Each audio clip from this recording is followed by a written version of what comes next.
Hey beautiful, have you considered subscribing to our channel? It helps us make quality content for you. Help us reach our goal of 1,000 subscribers. The air was thick with cold and gunpowder as I dragged the deer through the wet leaves. The morning mist clung to my jacket like sweat, and the metallic scent of blood mingled with the earthy rot of late fall. My boots sank into the mud and the rustle of the carcass behind me echoed like a warning. Then I saw her, Marlene.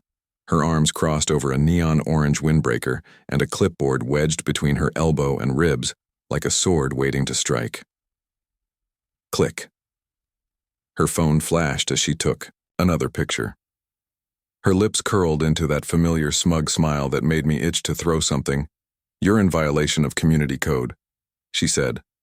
Her voice was syrupy with fake concern, but her eyes were ice. I dropped the deer by the shed and straightened slowly. "On my land," I said. "Not anymore," she said, and motioned toward the front of my house. I followed her down the gravel path and saw it, a neon pink notice duct taped to my front door. Dangerous activity, use of firearms in residential. Zone community fine issued, amount due, $500. I stood there staring. The cold sank deeper into my bones than any winter had ever managed. "You can't do this," I said. "I can." She said, "The board voted last month to expand the green zone, and hunting is no longer permitted within its radius." "That's my land," I said again. "Your deed ends here," she said, tapping her pen against the edge of my driveway. "The area beyond has been rezoned for community recreation." I opened my mouth, closed it. I had spent 15 years saving for that slice of forest. 15 years working double shifts and taking weekend jobs just to have a place where I could hunt in peace without the hum of city life breathing down my neck. Marlene turned. She walked away with the slow confidence of someone who had just lit your house on fire and left before the smoke hit. Behind her, a group of hikers in neon jackets strolled along the trail, cutting through my woods. Children laughed. A dog barked. Someone snapped a selfie. I walked inside. The notice crumpled in my hand. I tossed it on the counter and poured myself a black coffee. My hands trembled as I sat. I stared out the kitchen window. Out there past the pine trees, I had scouted trails and set up tree stands. Out there I had sat for hours at a time in still silence. Now it was nothing more than an extension of Marlene's playground.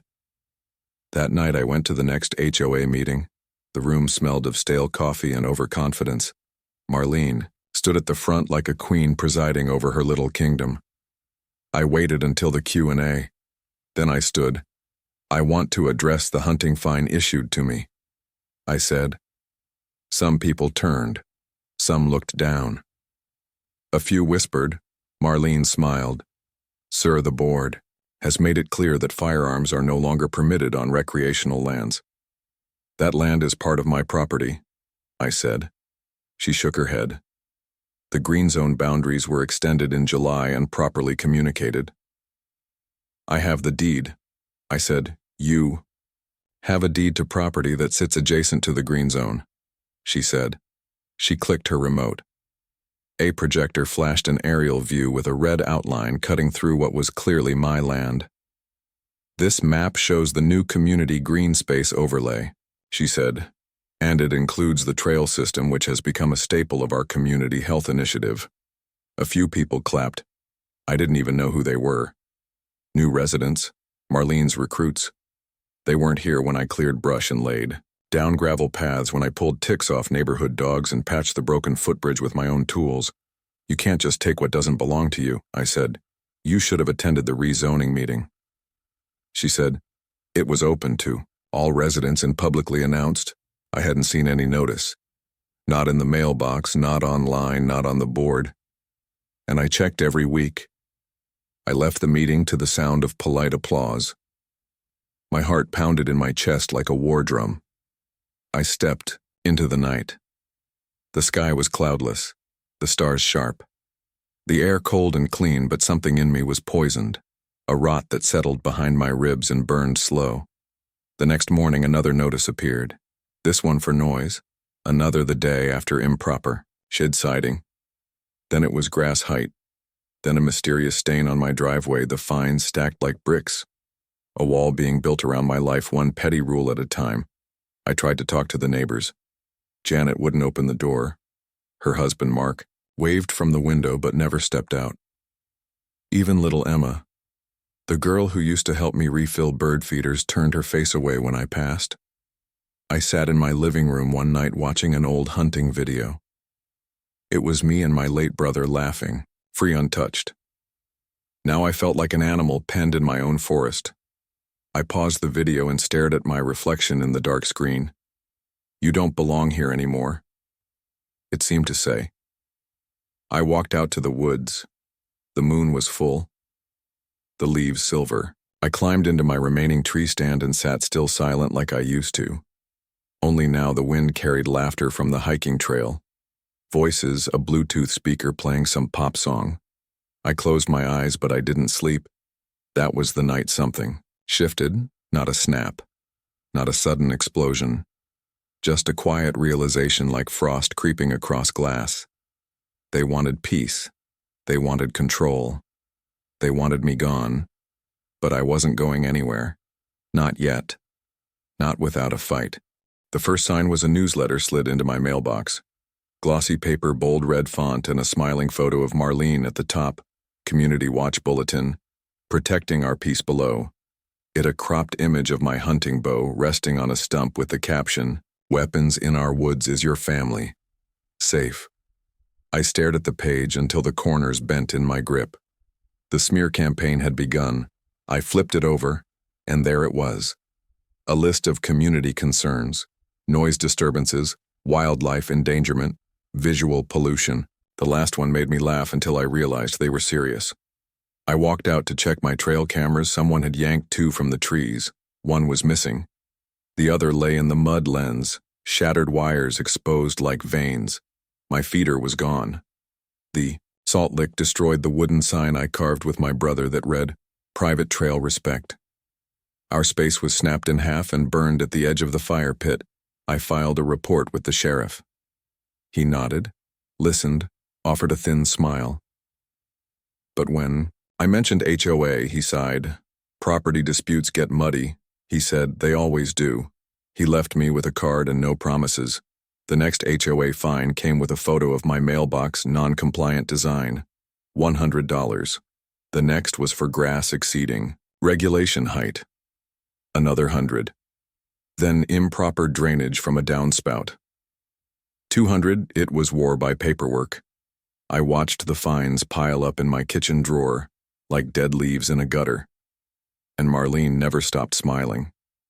She waved from her driveway. Every morning her dog barked at mine. Her roses somehow bloomed all year. Her power grew in silence, backed by rules written in small print and enforced by men with clipboards and nothing better to do. I tried to confront her once, caught her outside, watering her azaleas. She turned with a false warmth in her eyes. Something wrong. "You know what you're doing," I said. "This isn't about safety or community. This is personal." Her smile didn't budge. "It's about consistency." She said, "We can't allow exceptions just because someone feels entitled." I stepped closer. "You think I don't see through this little crusade of yours?" She tilted her head. "The board and I act in the best interests of all residents." "And who checks the board?" I asked. She blinked slowly. "Perhaps if you attended more meetings, you'd have a voice." She turned the hose back on. The water hissed as it struck the pedals. The next week, someone left a handwritten note in my mailbox. "I know this isn't fair, but she scares people. Be careful, no name." Just shaky handwriting and a drop of water smeared across the ink. He spent more time in the woods. But it wasn't the same. The birds still sang. The wind still moved, but every crack of a branch, every rustle in the leaves felt watched. One morning I found footprints near the base of my tree stand. Not mine, not recent. The prints circled the ladder, then vanished into the thicker brush. That night I sat with a beer on my porch and watched headlights drift past a silver SUV, Marlene's. She wasn't patrolling. She was gloating. The next HOA meeting was a celebration: new trail maps, community yoga events, photos of smiling neighbors on the very land I used to walk alone. No mention of the disputes, No mention of my reports, just smiles and muffins and another line item on the budget for community outreach. Then came the final blow. A formal notice from the board. If I did not remove all unauthorized hunting structures within 15 days, they would do so and charge me for the labor. The list included my tree stand, my feeders, my cameras, and my boundary markers. I sat in silence that night. The fire crackled in the pit. My dog lay curled by my boots. The stars blinked above like they always had, but I felt buried under them instead of lifted. I pulled out the old maps. The ones from when I bought the place. I traced the lines with my finger. 15 acres of peace.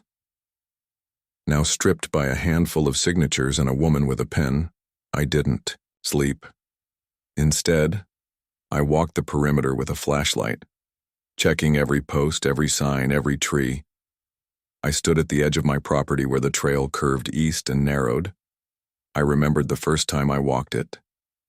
My brother laughing ahead of me, the way the light filtered through the leaves like stained glass. Now it felt like standing at the edge of a cage. When I got back to the house, I didn't go inside. I sat on the porch until the first light touched the horizon. And in that gray silence, I made a decision. They wanted quiet. They wanted control. They wanted me boxed in and boxed out. But they'd forgotten one thing. I knew these woods. And I knew something they didn't. There was more land behind them.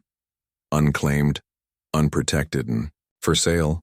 I smiled for the first time in weeks. A slow, hard smile that burned away the frost. Let them hike. Let them picnic. Let them think they've won. They were about to find out what happens when you back the wrong man into a corner and give him a reason to build walls, and I wasn't going to build them with paper and rules. I was going to build them with steel silence and strategy. The real estate agent was young and eager. He spoke fast, waved his arms, and used words like investment potential and long-term gain. But I didn't care about that. I cared about the 72 acres of dense hardwood forest that lay directly behind, the so-called community trail, the land the hikers wandered into when they got too curious, the land the HOA used without permission to extend their scenic walking loop, and more importantly, the land listed quietly as for sale. By owner. I met the owner on a chilly Thursday. An old man named Harris with a handshake like tree bark and a voice that rasped from too many winters. He didn't ask questions, didn't flinch at my flannel or my silence, just led me to the edge of the property and pointed out the markers. Been in my family for 3 generations, he said. But my kids don't want it and my back can't keep up with the trees. Ever have trouble with the HOA? I asked. He laughed. Those vultures tried to buy it 3 years ago for a walking park.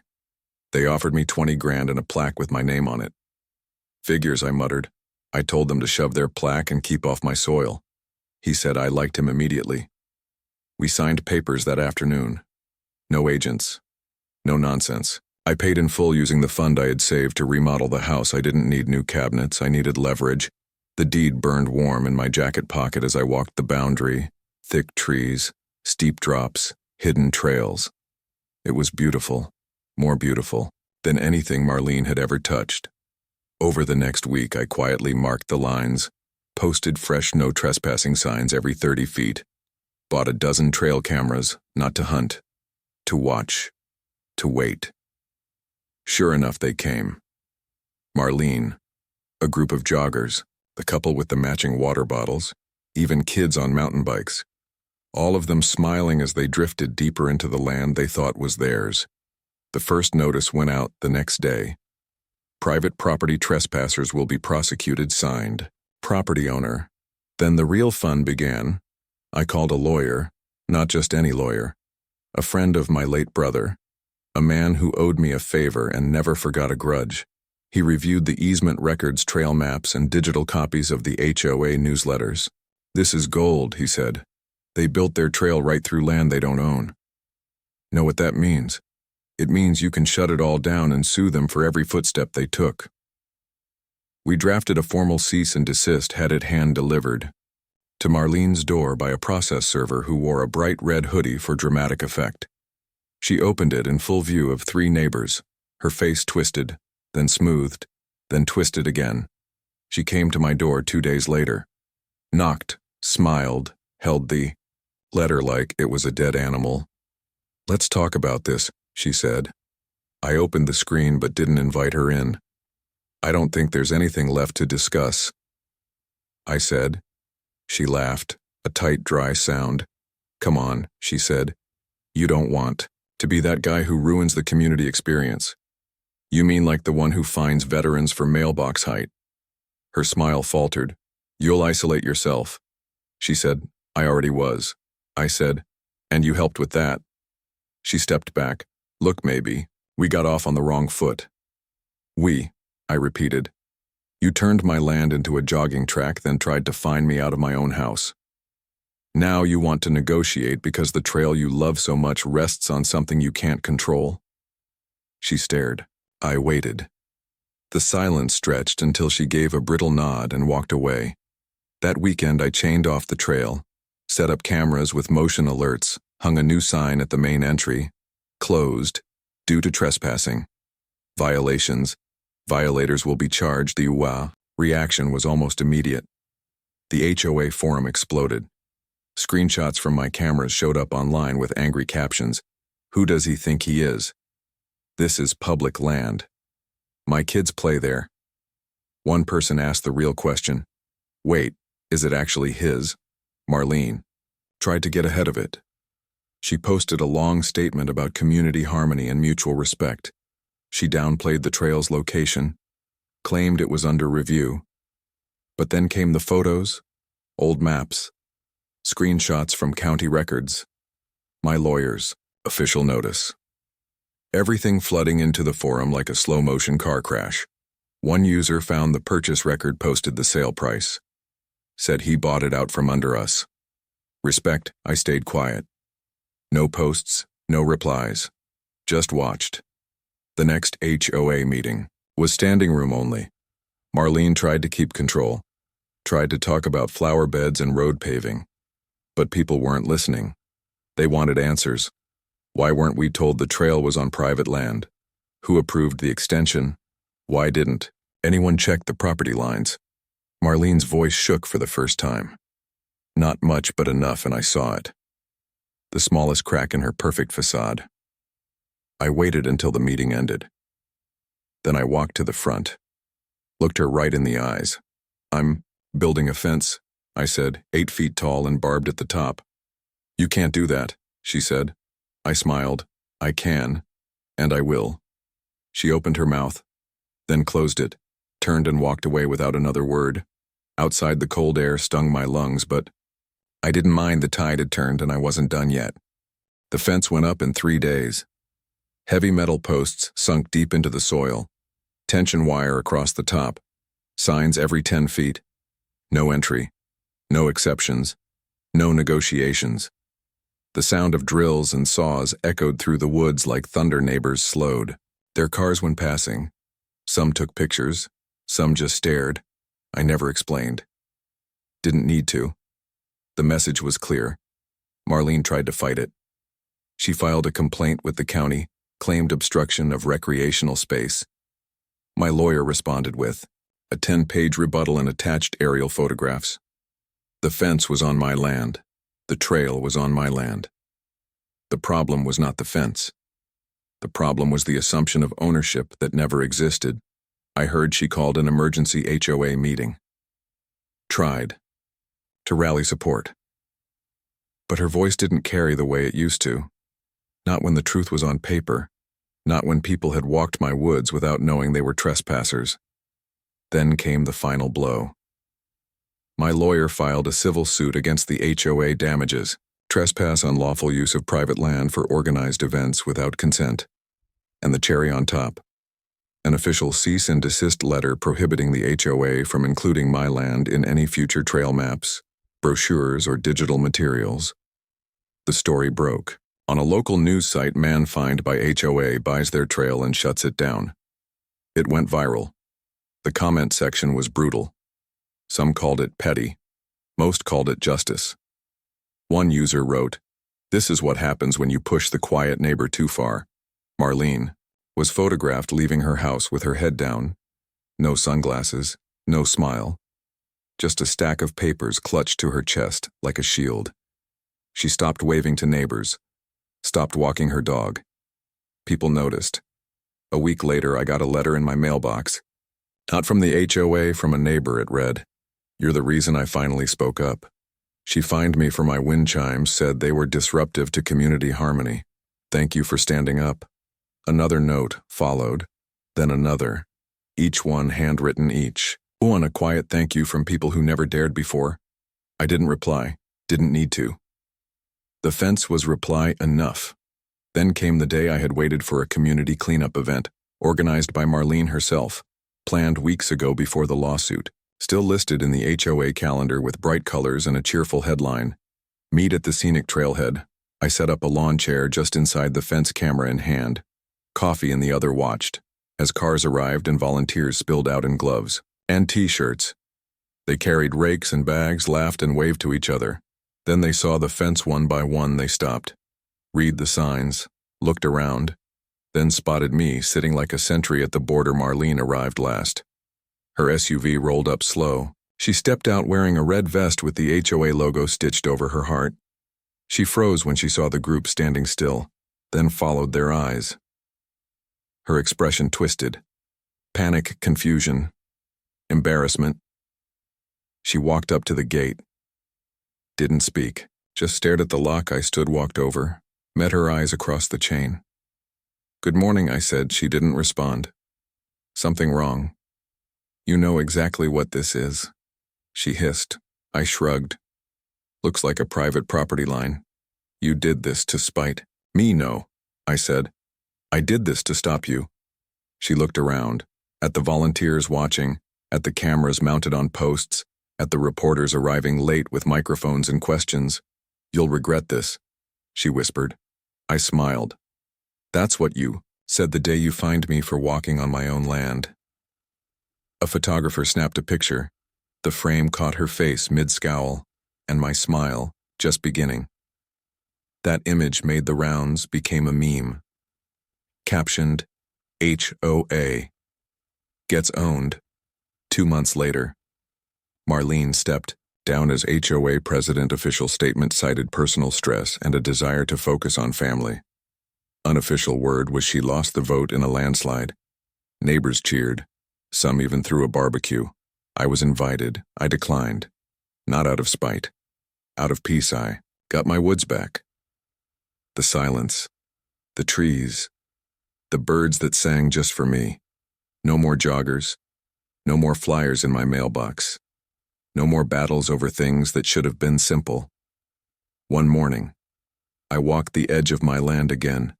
Fence, strong. Trail, quiet. Leaves crunching under my boots. I stopped at the spot where the community trail once curved into my trees. Looked at the space where laughter used to echo, and I felt nothing but calm. My brother would have laughed, would have clapped my back and said, "That's how you do it." As I turned to leave, I saw a boy standing on the other side of the fence, maybe 10, holding his dad's hand. Staring at the sign, he looked up. "Did you build this?" I nodded. "Why?" I thought for a moment, then said, "Sometimes you have to protect what's yours." He nodded like he understood more than he should have. Then he smiled. "Cool fence." His dad nodded to me. They walked away. I stood alone again, but not lonely. Because sometimes justice isn't loud. Sometimes it's steel, and silence and the sound of leaves in the wind reminding you that you held your ground and no one pushed you off it again.